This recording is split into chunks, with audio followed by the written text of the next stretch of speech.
Why did you settle for fast food?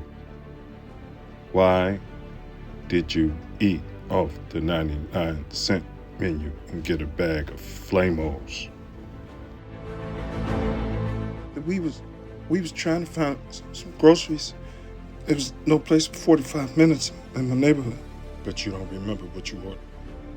But you bought the unhappy meal at $9.39. Yeah, it was 12:15. Exact. If I'm not mistaken, it was. Now you see something. Now you see now. You done fucked up. You know that, don't you? I see what I'm saying. I thought. No, so, you know what I'm saying? That you done fucked up now. You know that, don't you? The more questions 12 asked, the more I thought I was never gonna get an unhappy meal Stacey again. Minor, the first thing that got me is you from the hood, you from our neighborhood, you from Washington Heights, that whole 95th Street corridor, Roseland, whatever you want to call it. Tell us, who is Stacey Minor? Who is Stacey Minor?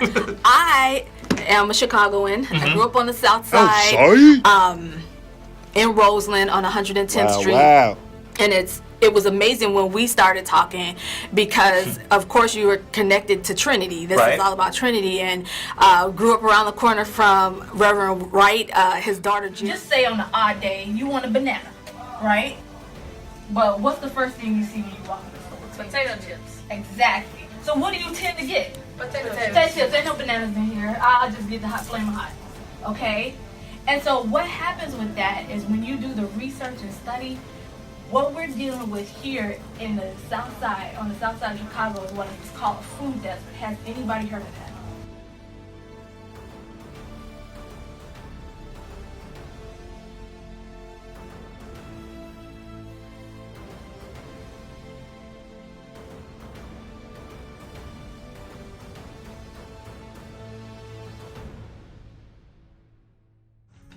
I am a foodie. I love to cook.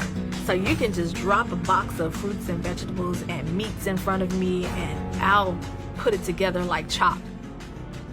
I've lived in a food desert basically all of my life. And growing up in a food desert, it just becomes the norm, right? So in the 70s, my mom would put us in the car on a Saturday and we would drive 45 minutes away just to get to the grocery store for a better shopping experience.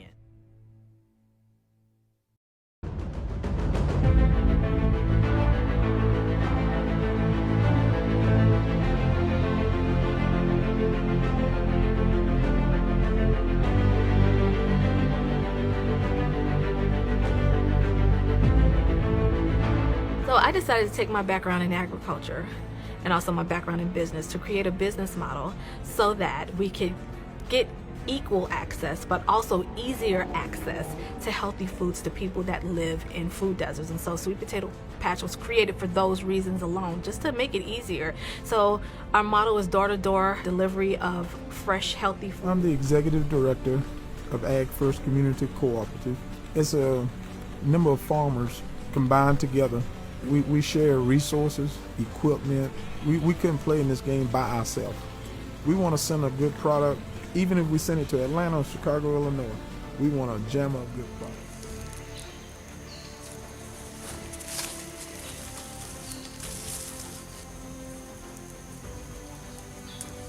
Community in our backyard garden. Sure. So she taught me what growing vegetables was all about and actually cooking what we grew.